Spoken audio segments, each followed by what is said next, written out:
Hello, everyone. Today we are on, it says number 5. This is the third giving and receiving lesson that we've done here in the N4.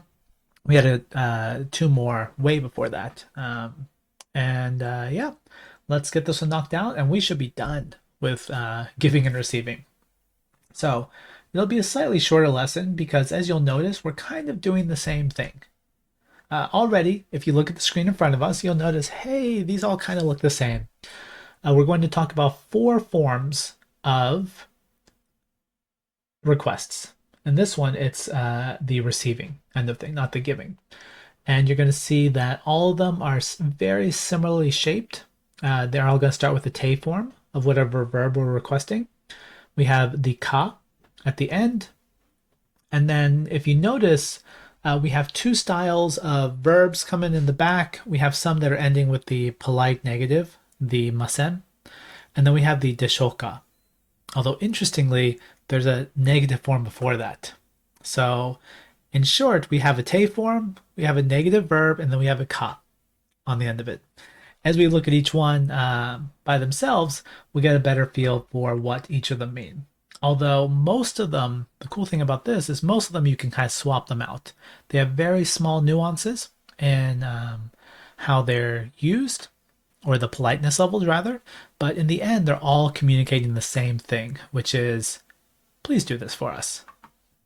All right, let's jump in. The first one uses our one of our verbs, which is, if you can extract it out of what's in there, you can see kudasaru, which we talked about this last time, but just as a review, what word do we use all the time that came from kudasaru? It's kind of like a shortened slash corrupted form of this that just changed over time. What's that word we use all the time? It's probably taught in the very first lesson of every Japanese book. Exactly. Kudasai. And you can actually see it really clearly here because you can see it as the first half of that negative polite form, kudasaimasen. And I'll even go so far as to say that this is the kudasai comes from this exact form that we're learning right here. Because let's think about it. Kureru or kudasaru, the more polite form, or rather the honorific form, pushing the other person up. These are both receiving something. You, the speaker, or your in-group is receiving something. Because of that, saying something like this,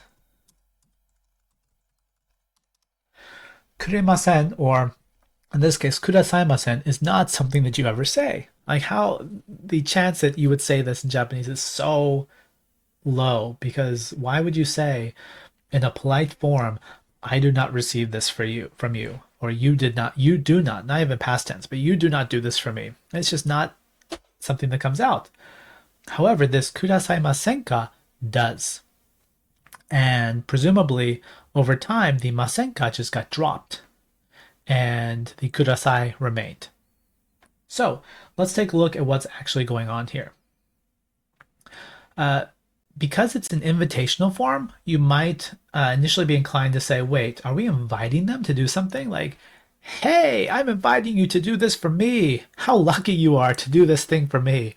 It doesn't have that nuance or tone to it at all. Instead, what's actually happening is Japanese has so many different ways of softening statements. Japanese, if we had to sum it up under, and there's a few, what are the maxims that define Japanese as a language, as a culture? One of them that comes up frequently is that the language itself is most of the time not very direct. There's so much indirectness built into it.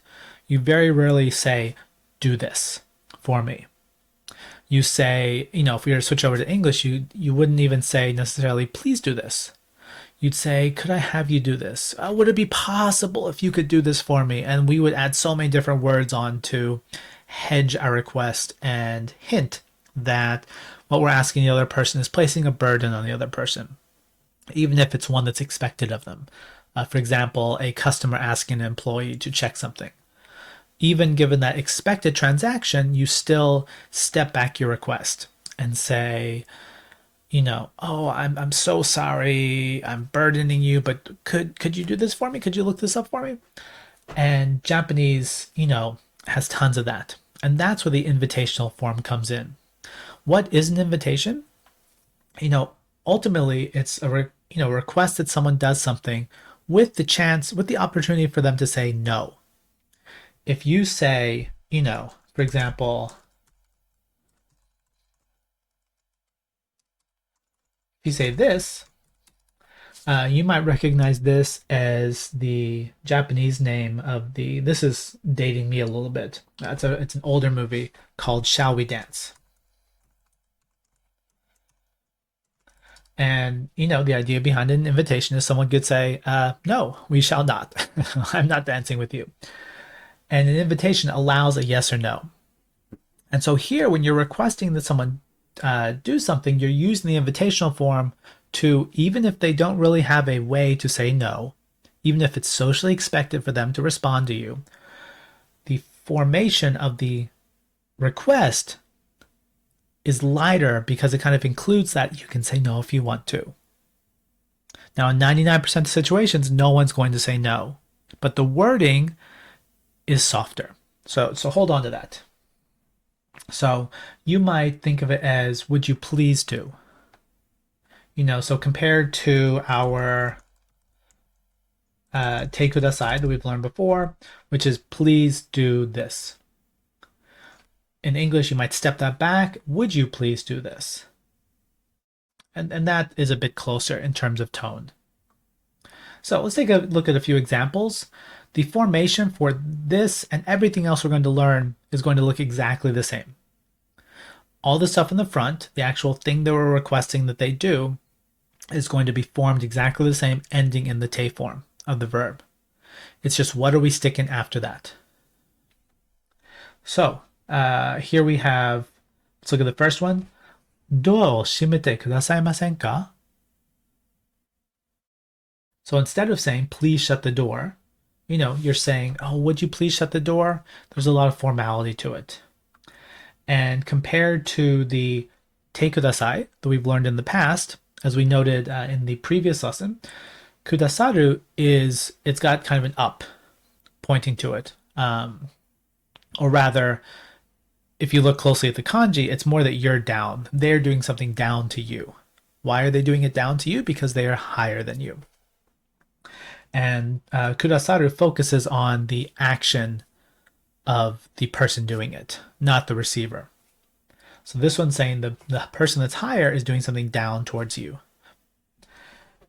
And so you're using this typically when you are talking to either a boss, a teacher, maybe a respected elder, or any situation where you want to place the other person higher than you.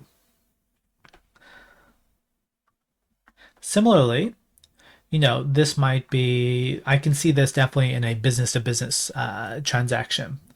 Or maybe if I was calling the school, my kids are elementary school students.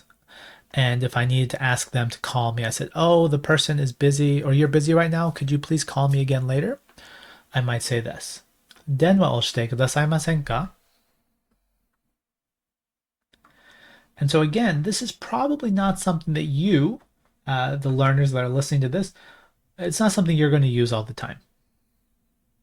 You're not, your future life might take you in a situation to where you're, working with different social levels.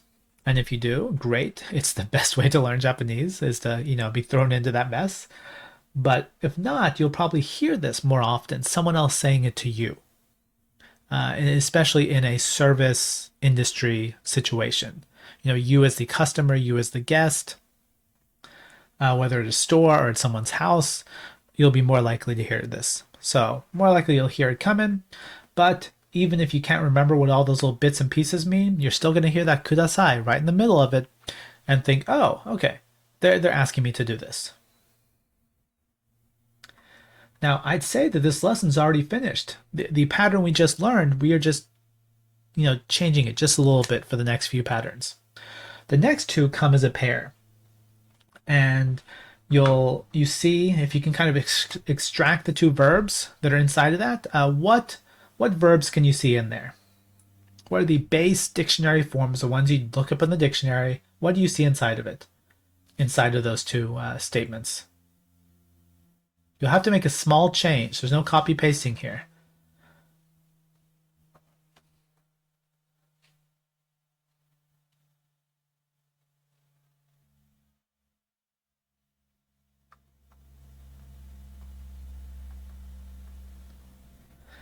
Perfect. Yes. So we have morao and the humble version, itadaku.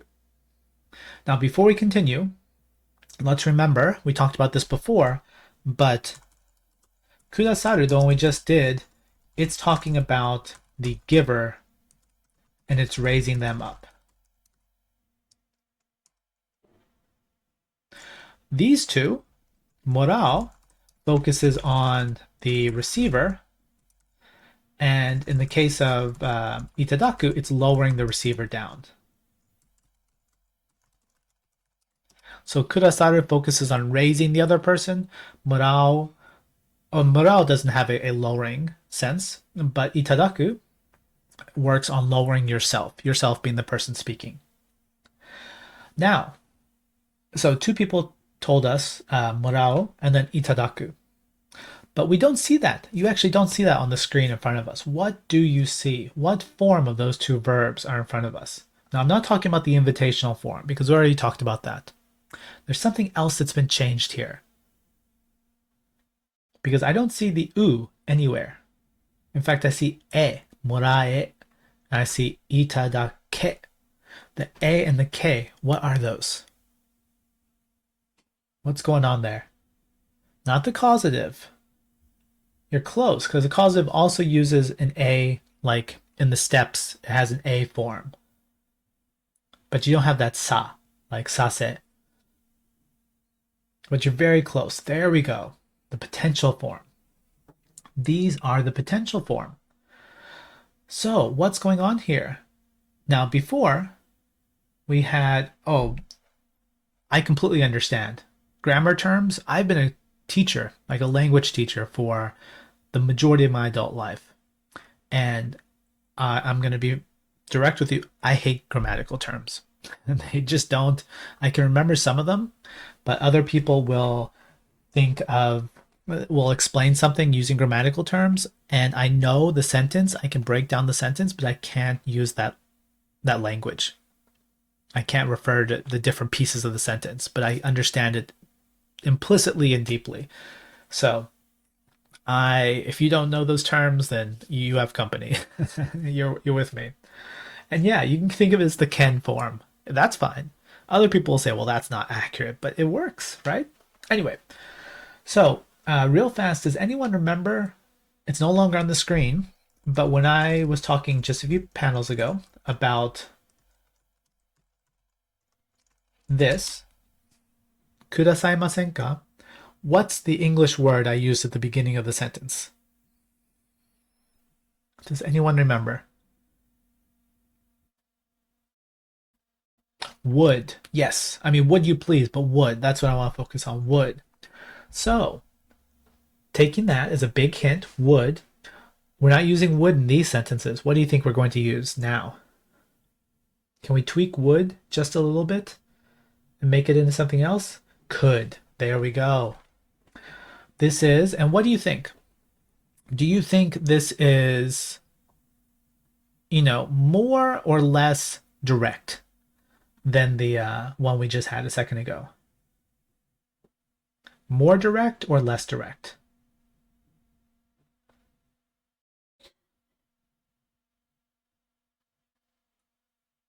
I see two people saying more. It might be telling that I haven't said anything yet. I'd like to see what other people say.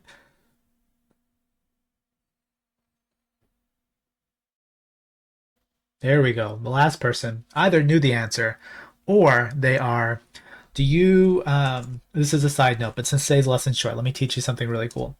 Do you guys know what KY means? This is a kind of a weird little dive into Japanese language. All right, this is cool. Um, Nope. Nice try though. Nice try. So KY. So there's something I'm gonna write it both in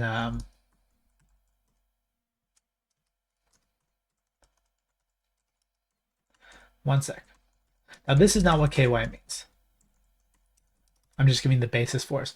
There's this Japanese expression called kuki o yomeru, or kuki o yomu, I guess, the non-potential. And literally it means read the air. We have a phrase in English that's very close to that, and we call it reading the room. And for those of you that might not be familiar with this English phrase, reading the room refers to being able to go into a situation and get a feel for the tone of it and like not, not do anything inappropriate. So to give you an example, say you walked into a room and everyone was really quiet and like an awkward quietness and someone was sniffling a little bit.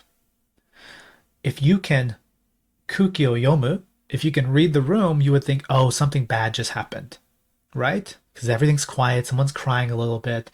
And so you think, oh, maybe I was about to say a joke, but I shouldn't say a joke because wait, something bad just happened.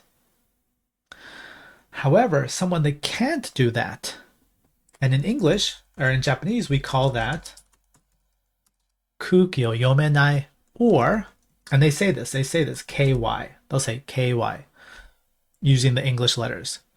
Kuki o yomenai means someone that is aloof and they can't pick up on the situation, the social cues in the situation in front of them. So this could be the person that walks in and it's for most people it's obviously a sad situation and they walk in, they say, "Hey, everyone having a good day?" "What? Why is everyone so sad?" Like that would be KY. Or, often in language we try and give hints to people, without saying it. So for example, there might be a couple, a young couple or old couple, age doesn't matter, and they want, they'd like a chance to talk one another. Maybe it's a private talk, maybe they're about to have a fight, who knows. And they're trying to hint, there's another person in the room, and they're trying to hint to the other person they want them to go away. Because they need to have a private talk or whatever. And so they might hint at the other person. They wouldn't say, "Can you please go away?" They might say, "Oh, don't you have that thing that you have to go to?" And then you might be like, "Wink, wink."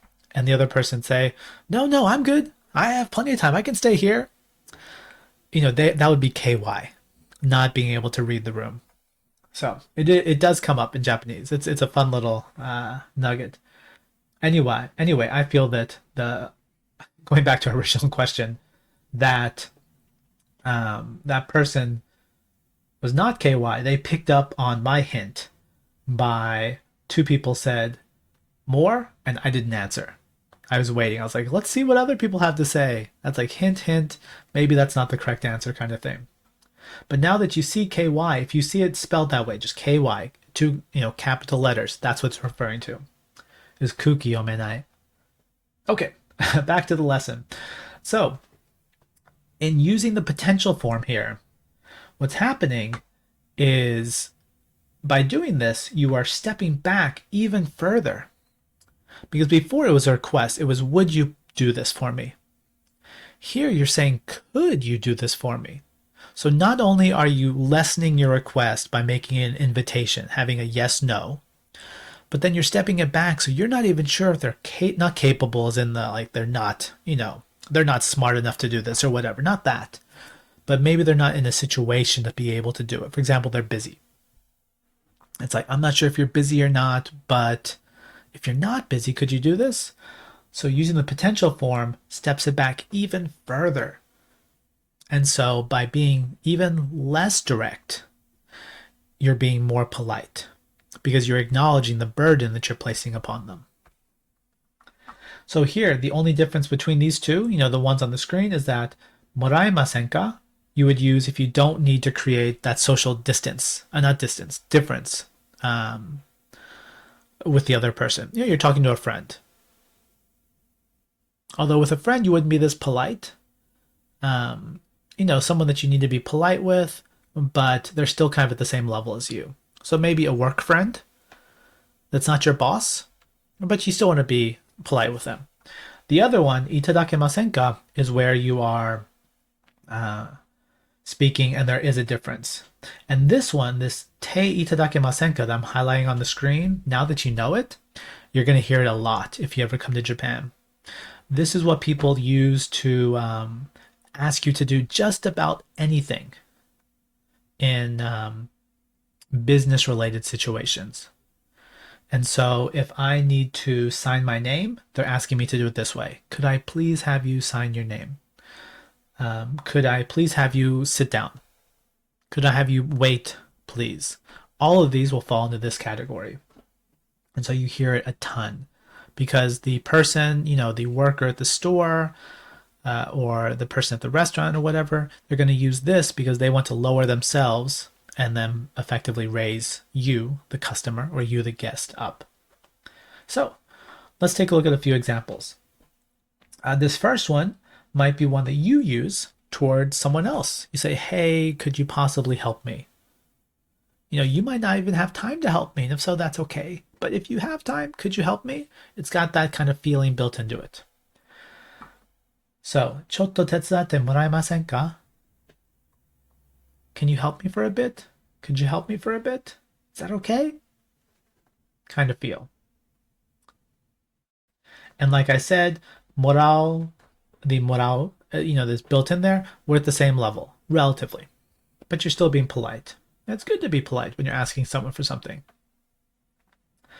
The second one, like I said, this would be extremely common in business situations or customer transactions. 名前を教えていただけませんか? Can you tell me your name? Not a, that doesn't mean, do you remember your name? Are you capable of telling me? Does your mouth open? It's not that. It's just a stepping it back. It's not a literal potential. It's a politeness potential, if that makes sense.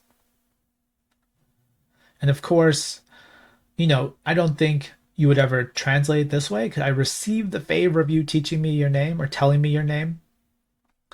But that's what's kind of embedded in it.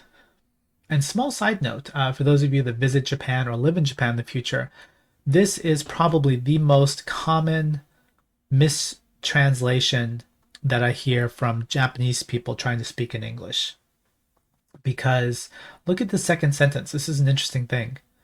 You might, if you're going from English to Japanese and you want someone to tell them your name, you might think of the verb tell, or say. And so you might come up with just say your name. Please say your name. Or you might use this word, "伝える," which is kind of like to say, to report, to state. And none of these actually work. In Japanese, when you have someone tell you something new, you use 教える. But from the flip side, when they learn this in most Japanese schools, 教える also means teach. And so if you're living over here, you will hear it from a lot of people, please teach me your name. And just, it's a small artifact that comes from the way that the language is taught here in Japan. So we have one more.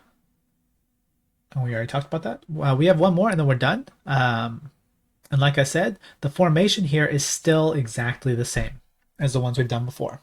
We're just changing what's on the end. Now look at this one. This is just wrapping everything up all together. So we've got itadaku. We've got the potential form of itadaku. Now before we were doing this. Let me type it out. Itadakemasen ka. This one is shifting the negative over and then putting deshoka, in which, if you kind of remember, is a more polite form of desu ka. And it also has kind of a I wonder built into it as well. So wrapping all this together, this is the most indirect and therefore the most polite way of asking someone to do something for you. And if you translate it literally in English, it gets really, really long. But it would be te itadakenai deshoka. And so let's stretch this out all the way. And it's something like, I wonder if you could do this for me. Sometimes the longer you learn Japanese, the more you get the feel that when in doubt, a longer sentence is more polite. The more words that are in there expressing this one simple action, the more polite it happens to be. And that's generally true. But even in English, if you do a direct translation, you kind of get that same feel for it. And you can see that here. But otherwise, the formation of the sentence is exactly the same. You can almost think of these as suffixes. Very long suffixes, but suffixes that you just jam onto the back of the sentence. So just a couple more examples, and we're gonna wrap things up. So here we have. Let me highlight for you. There we go. ペンを貸していただけないでしょうか? All right, that was long. I'm gonna say it one more time. ペンを貸していただけないでしょうか? So we've got this crazy long sentence, but all you're really saying is, hey, could you give me a pen? And that's it. And of course, because we're using the itadakenai, the person that we're talking to, we're putting them above us. So it could be that business transaction, it could be a teacher you're asking, it could be your boss, or whatnot. One more. And this is just thrown in here because we wanted to make sure that if you understood everything else, you didn't understand that this is just, oh my gosh. Someone mentioned in trying to guess earlier, they said, I think that's the causative. Let's throw the causative in there. Now, this is actually a form that I believe we talk about specifically later on. I want to say in N3, but I'm just throwing it in here because it is extremely common once you are in polite/formal situations in Japan. This one as well is what I think of is the best way to think of it is a pattern that just you take that pattern and you just drop it right into the sentence. So let's look at what's going on here. So the base, if we look at just the actual request, that's all that's in there. And the rest of it is just politeness stuffing. もう少し考える. Now, I have a question for you. If you were to say this sentence, just take a guess. Actually, the answer is on the screen, so I guess you're not guessing. But by doing the causative form, you were actually making the request of them to let you do it. In other words, you're asking for permission. Because remember, saseru, the causative form, is to force or to allow someone, permit, to force or permit someone to do something. So, if we change what I just wrote, whoops, let me,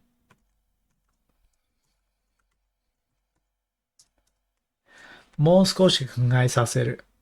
That either means to make someone think a little bit more or to allow someone to think a little bit more. So if you think of it that way and add that back into it, you're saying, could you please, just like before, or I wonder if you could please, and then what's the request? Allow me to think a little bit more.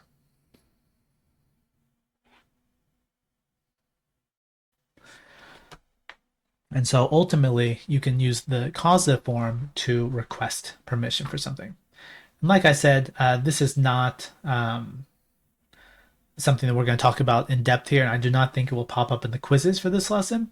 We will talk about it more later on because there's other forms of the sasete itadaku that you hear later on.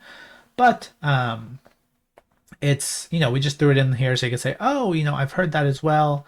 Is this related? And yes, it is. But yeah, in English, we'd probably keep it a bit simpler. Would you give me some more time to think? Or could you allow me to think a little bit more?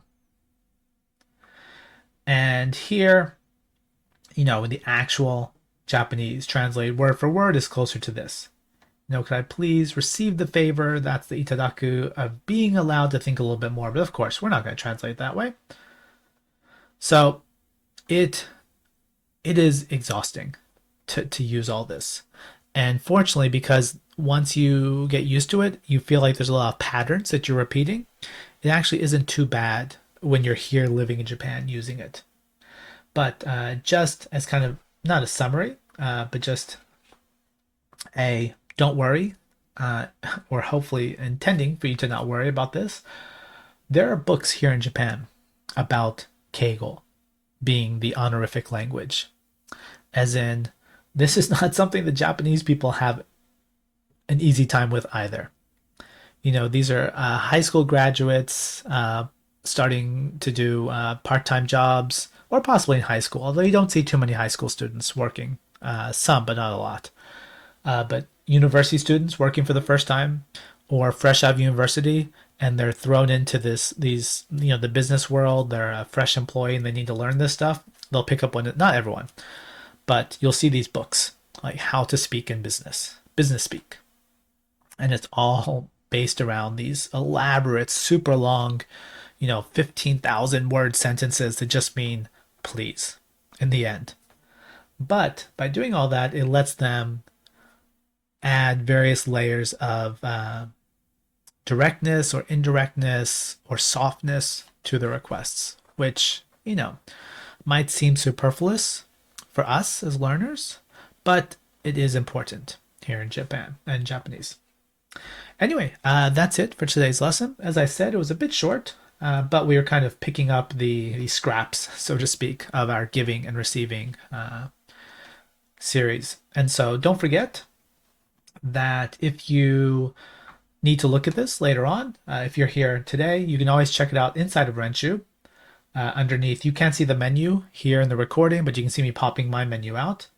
You can go to resources, Japanese lessons, and all our lessons, whether they have videos or not, although most of them do, are here. And this one will pop up right here. So I hope you join us for next time's lesson. お疲れ様でした。